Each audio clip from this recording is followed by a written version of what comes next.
Իսկ դատավորը ով է։ Դե իմ հարցը ո՞վ է։ Ինչպես։ Որը երեք ամբողջ գիշեր որևիցե գործողություն չի արել, չի բողոքարկել քննիչի ապօրինի գործողությունները։ Եվ ինձ մեկուսացրել է, ինձ իբրև դիտարկում է որպես վկա եւ ասում է, որ վկայի կարգավիճակ դուք ունեք, դուք չեք կարող լինել փաստաբան։ Մինչդեռ փաստաբանը ես իր փաստաբանն եմ եղել, ի սկզբանե, եւ եթե ինչ-որ մի արարք իրեն մեղսագրվում է, ապա այդ արարքի շրջանակում ես չեմ կարող լինել որպես վկա, որովհետեւ ես էլի իր փաստաբանն եմ։ Այդ նույն արարքը ինչ-որ մեղսագրվում է, այդ ժամանակ եմ եղել իր փաստաբանը։ Դուք պատկերացրեք, ինչ պաշտպանական իրավունքի խախտում է տեղի ունենում այս քննիչի եւ Չիչոյանի եւ Աննա Բանտապետյանի կողմից։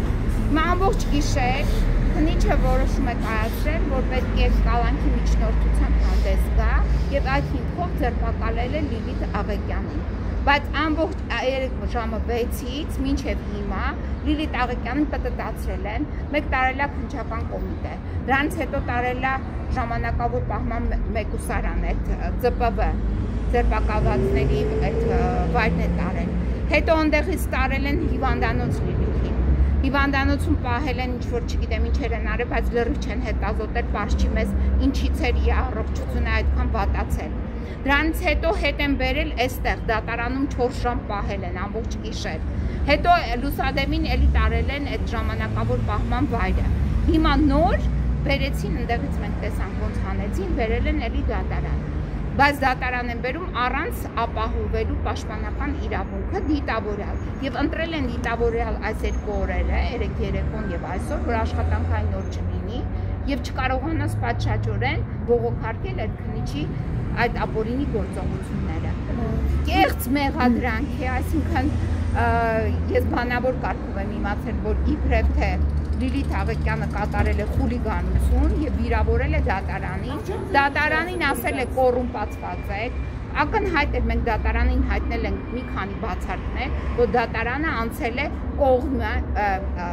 հայցվոր կողմի շահերը սպասարկելուն, դրա մասին մենք բարձրաձայնել ենք եւ կարծիք, որ դատարանը կոռումպացված է, ցանկացած արտաքին դիտորդի մոտ կարող է առկա լինել եւ դա չի կարող դիտարկվել որպես դատարանի նկատմամբ ինչ-որ վիրավորանք կամ խուլիգանություն։ Հիմա այդ կեղծ շինչլու հոդվածներ են դրել, խուլիգանություն եւ վիրավորանք, որպեսզի մեկուսացնեն Լիլիթ Աղեկյանին, մի խայտառակություն։ Հիմա դուք տեսնում եք մայրը տարեց, այսինքն քննիչը գիտի, որ եկել է տունն են մտել, որ տարեց մայր կա, որ Լիլիթի հետ միայնակ են իրանք ապրում, 77 տարեկան կին է, ինչ են անում։ Դիտավորյալ, որ գիշերը մայրը մենակ մնա եւ Լիլիթը ընկճվի, ճնշվի այդ հանգամանքից եւ հրաժարվի այդ իր բոլոր բացահայտումներից եւ իր գործունեությունից, հետաքննող լրագրողի գործունեությունից։ Դա են անում սրանք։ Ինչ բացահայտում, ինչ դատական գործի մասին է խոսքը, որ ասում։ Ուրեմն տեսեք,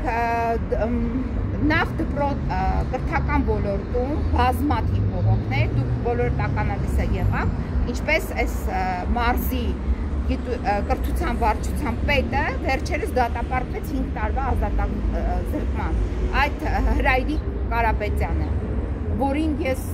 ճանաչում եմ մամուլի հրապարակումներից եւ այդ ոլորտում տեղի ունեցած նաեւ կոռուպցիայից։ Մենք ունենք մեր ձեռքի տակ, այսինքն Լիլիթն է հայտնաբերել, այնպիսի չարաշահումներ, աուդիտներ, որ գնումների մասին օրենքն են խախտել, դպրոցի տնօրեններ, բազմաթիվ տնօրեններ, հատկապես այդ Արմինե Սուքիասյանը, ով նաև քրեական պատասխանատվության է կանչվել, բայց գրել է իր ձեռքով դիմում, որ խնդրում եմ իր նկատմամբ գործը կարճեք վաղեմություն ժամկետ կիրառելու հիմքով։ Բայց ինքը 32 դպրոցի տնօրենն է, որը ես կարծում եմ այս բողոք ներկայացնողներից մի այլ մեկն է, ով այս պահին ներկայացրել է բողոք, որի շրջանակներում Լիլիթին ձերբակալել է։ Այսինքն ինչ հանգամանքներում է ինքը ասվում խուլիգանություն արել դատարանում ենք եղել, ես իր կողքն եմ եղել իր ներկայացուցիչը որպես իր փաստաբանը եւ ինձ էլ դիտարկում են որպես վկա եւ ասում են ես քանի որ այդ խուլիգանության դեպքին վկա եմ եղել, բայց ես վկա չեմ կարող լինել։ Ես արդեն ունեմ կարգավիճակ, ի սկզբանե իրավաբանական խորհրդատվություններ տրամադրող անձն եմ ես, այսինքն ես չեմ կարող, ես այդ վկաների ցուցակից դուրս եմ, բայց հիմա այս քննիչը ապօրինաբար, այսինքն դա գետ, անգրագետ, այս ամբողջ շղթան լծվել է նրան, որպեսզի Լիլիթ Աղեկյանին այսպիսի ապօրինությունները բերեն եւ ինչ որ ասած Մանասյան պաշտպան կա, հանրային պաշտպան։ Լիլիթ Աղեկյանը հանրային պաշտպան չի ցանկացել։ Լիլիթ Աղեկյանը իր ձեռքով գրել է, որ իր պաշտպանը Զարուհի Քոստանջյանն է։ Եվ ես դրա համար 3 ժամը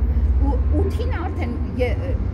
Գյումրիում էի։ Այսինքն միանգամից եկել եմ Գյումրի։ Ես ժամը 8-ից պահանջում եմ իրացնել Լիլիթ Աղեկյանի պաշտպանության իրավունքը, բայց դա ինձ չի հաջողվում։ Ժամը 8-ից դատախազ Աննա Վարդապետյանը փաստացի խրախուսում է ապօրինությունները, խրախուսում է մարդու հիմնարար իրավունքի խախտումը։ Այդ Աննա Վարդապետյանը, այս Չիչոյանը, այս բոլոր ամեն ինչի այս հեղինակները եւ կոռուպցիան, բացի կոռուպցիայի հայտնաբերել է նաև բացահայտել է մանկահասակ երեխայի բռնաբարության դեպքը հենց դպրոցի բակում, նույն դպրոցի սաների կողմից։ Բազմաթիվ դեպքեր է հայտնաբերել կապված այդ թմրամիջոցների հետ։ Այսինքն այս համատարած այս մարզը խայտարակ մի վիճակում է, քրական գործերը այստեղ ուղղակի մի անցել են բոլոր սահմանները, եթե ուրիշ դատարաններում քաղաքացիական գործերն են ավելի շատ ընդհանուր իրավասության, այս դատարանում Շիրակի մարզում քրական գործերն են ավելի շատ։ Այսինքն քրական այս ամբողջ բանի մեջ ճպճպում է մարզը, Չիչոյանը գտել է հանցագործ, ում է գտել Լիլիթ Աղեկյանին, ով ում նաև իդե է ասեմ, մի հատ էլ քնիչ էլի նկարել գրել է, որով իբրև թե այս ամբողջ մարզը, մարզի իրավապահ մարմինները, իդեմս նաև գլխավորությամբ նաև Չիչոյանի տուժել են, տուժող են ճանաչվել Լիլիթ Աղեկյանի ինչ-որ գրառումներից։ Գրառումներն գիտեք ոնց են ձեռք բերել, WhatsApp-ի միջոցով ինչ-որ մեկը գրում է, ոնց են, որ այդ գործի նյութերին ծանոթանաք մի խայտարակություն ահռելի ձևով։ Ինչ-որ մի հատ Տիկո Սահակյան, հավանաբար օպերայի ոստիկանության, նամակ է գրում ինչ-որ մեկին WhatsApp-ով, որ Լիլիթ Աղեկյանը ինչ-որ սենց բաներ է գրել Չիչոյանի մասին եւ այլն, եւ դա դնում են մեղադրանքի հիմքում, դուք պատկերացնում եք, այսինքն կեղծ կոպիա, չգիտեմ, WhatsApp-ով ուղարկված ինչ-որ մի հատ բան, դա դառնում է մեղադրանքի հիմք, բայց սրանք քննիչներ են, կամ իրավապահ մարմիններ են, կամ դատախազներ են, այս ագրագետներին որտեղից են բերել։ Դեռ ավելին, ինչ-որ այդ գործն է տալիս են քննումը մի հատ ինչ-որ Կայազորի քննչական կոմիտեի ինչ-որ մի մասնաճյուղ, այդ քիչ է դատախազն է ինչ-որ Կայազորի հաստատում այդ մեղադրանքը ուղարկում են դատարան։ Մի տարի այդ գործները տեղա դատարանում քնած մնացել են։ Այսինքն այս ձևով մարդկանց ահաբեկում են, սա խայտարակություն է։ Եվ ասեմ դες խայտարակությունը նաև պայմանավորված է Լիլիթ Աղեկյանի վերջին հարցազրույցով, որը տրվեց այստեղ Գյումրիում, երբ փոխվեց Գյումրիում իշխանությունը։ Եվ այդ իր հարցազրույցում նա հստակ շեշտադրված ասում էր ովքեր են այս իշխանությունները։ Եվ այդ դա է նույնպես չի ներվել Լիլիթ Աղեկյանին։ Այսինքն Լիլիթ Աղեկյանը հիմա դարձել է Գյումրիի թիվ 1 քաղաքական հալածյալը։ Դուք պատկերացրեք կնոջը, ով ապրում է իր տարեց մոր հետ, բերել են քանի ժամ պահում են անազատության մեջ, այսինքն արգելանքի տակ են պահում, որ այդ կինը այդ արգելանքի տակ գտնվելու ժամանակ մի հատ էլ հասցնի ինգդի հիվանդանոց եւ չանեն MRT, չպարզեն գլուխը ինչից էր այդ վիճակում։ Այսինքն չպարզեն այդ զարկերակային ճնշումը եւ այլն, այդ նույն զարկերակի այդպիսի տատանումները ինչով էր պայմանավորված։ Ոչ մի բան չեն արել, տարել են մի հատ ինչ որ ստից հետազոտել են, ու էլի բերեցին հիմա հետո գցեցին ստեղ դատարան 4 ժամ։